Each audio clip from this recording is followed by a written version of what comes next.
जी अस्सलाम वालेकुम students. I am Ehsan Ali. I hope कि आप लोगों को पिछले लेक्चर्स जो हैं वो कवर हो गए होंगे, जिसमें हमने डिस्कस किया था कि ब्लॉगिंग क्या होती है और उसका स्कोप क्या है, उसको करने के लिए रिक्वायरमेंट्स एंड इन्वेस्टमेंट आप लोगों को क्या चाहिए होती हैं।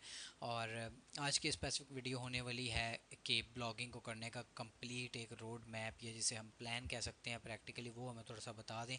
ये कुछ स्टूडेंट का मुझे जो है ना क्वेश्चन रिसीव हो रहा था, तो मैंने सोचा इसके ऊपर भी हम एक वीडियो क्रिएट कर देते हैं। ठीक है, तो स्टूडेंट्स हम यहाँ से स्टार्ट करते हैं कि how to earn from blogging, के ब्लॉगिंग से अर्न कैसे किया जाता है या ब्लॉगिंग का काम किया कैसे जाता है प्रैक्टिकली, या अगर एक स्केच मैं आप लोगों को बना के बताऊँ। ठीक है, तो यहाँ पे सबसे पहले आप देखें, हम आज की वीडियो स्टार्ट करते हैं।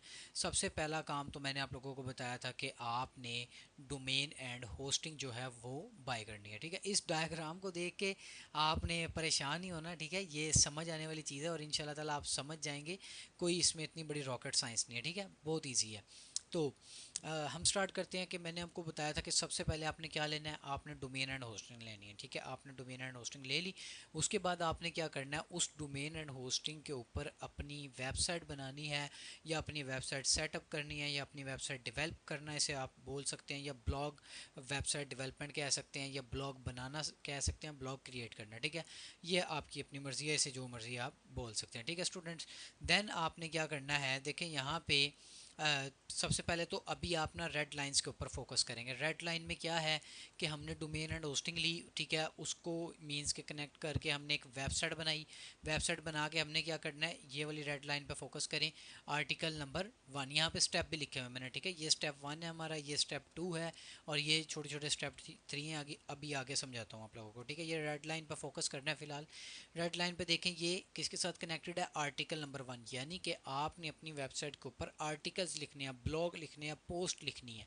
ठीक है, वो क्या लिखनी है, कैसे होती है, वो मैं आप लोगों को बताऊंगा बाद में। नेक्स्ट आने वाले लेक्चर में हम उसको बड़ी डिटेल से डिस्कस करेंगे। अभी तो ऐसी और भी बहुत कुछ जो है ना इसमें बाकी है। ठीक है, तो परेशान नहीं होना, काम ईजी है इंशाल्लाह ताला, आप सीख जाएंगे, कोई मसले वाली बात नहीं। ठीक है, रेड लाइन पे फोकस करें।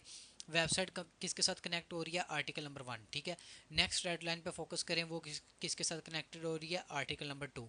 ठीक है, थर्ड पे फोकस करें, थर्ड रेड लाइन ये देखें। ठीक है, आर्टिकल नंबर 3 मींस कि आपने अपनी वेबसाइट के ऊपर छोटे छोटे ब्लॉग लिखने हैं, या आर्टिकल्स लिखने हैं, या पोस्ट लिखनी है। ठीक है, अभी रेड लाइन पे ही फोकस करना है आपने जस्ट। ठीक है, ये 3 रेड लाइन की समझ आ गई। ये आर्टिकल्स की आपको आई होप समझ आ गई होगी कि आपने आर्टिकल्स लिखने हैं। अब ये 3 समझ के ये ना समझ लेना कि 3 ही लिखने हैं। ठीक है, 3 से ज़्यादा भी लिखने पड़ सकते हैं, इवन 10 से भी ज़्यादा लिखने पड़ सकते हैं।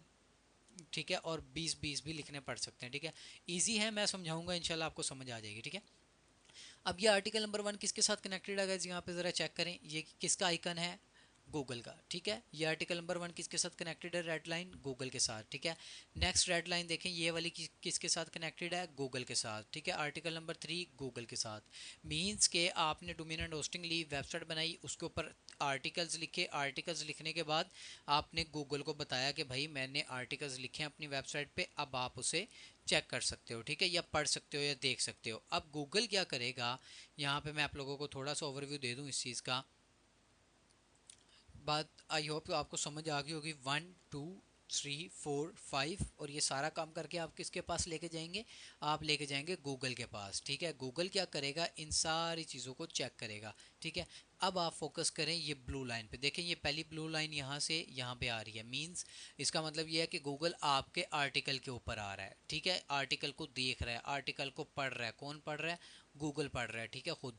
उसके बाद ये वाली ब्लू लाइन देखें, ये कहाँ जा रही है, ये ऐसे है। ठीक है, यहाँ से गूगल फिर इस आर्टिकल के ऊपर जा रहा है। ठीक है, and third outline sorry line check करें, यहाँ पे ये वाली लाइन किसके साथ कनेक्ट हो रही है, ये भी आपके आर्टिकल के साथ कनेक्ट हो रही है। इसका मतलब ये हुआ कि गूगल भी आपके आर्टिकल जाके पढ़ेगा, देखेगा, रीड करेगा, अंडरस्टैंड करेगा या उन्हें क्रॉल करेगा। ठीक है, आपने वेबसाइट डोमेन एंड होस्टिंग ली, वेबसाइट बनाई, उसके ऊपर आर्टिकल लिखे, आर्टिकल लिख के गूगल को बताया, गूगल उसके ऊपर आया, गूगल ने आके आपके सारे आर्टिकल चेक किए। या गाइज यहाँ पे एक और रेड लाइन आ रही है, यहाँ पे देखिए, या गूगल आपकी कंप्लीट वेबसाइट भी रीड करेगा, देखेगा, पढ़ेगा। ठीक है, आर्टिकल तो देखेगा ही देखेगा।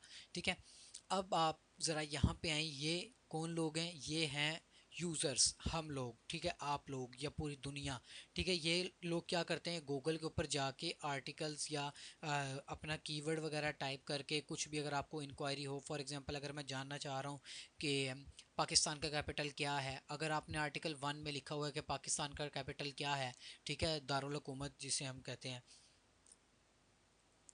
वो क्या है, वो अगर आपने आर्टिकल 1 में लिखा हुआ है, तो ये ऑडियंस ने अगर ये सर्च किया, इस यूज़र ने अगर सर्च किया कि पाकिस्तान का दारुल हुकूमत क्या है, तो गूगल क्या करेगा, गूगल को पता होगा कि इस वेबसाइट वाले ने इसके ऊपर आर्टिकल लिखा हुआ है।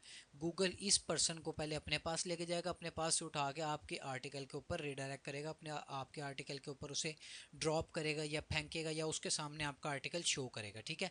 अब ये ब्लू लाइंस पे फोकस करना है। इसी तरह ये वाली ब्लू लाइन देखो, ये किसके साथ कनेक्ट हो रही है, ये कनेक्ट हो रही है इसके साथ, ठीक है।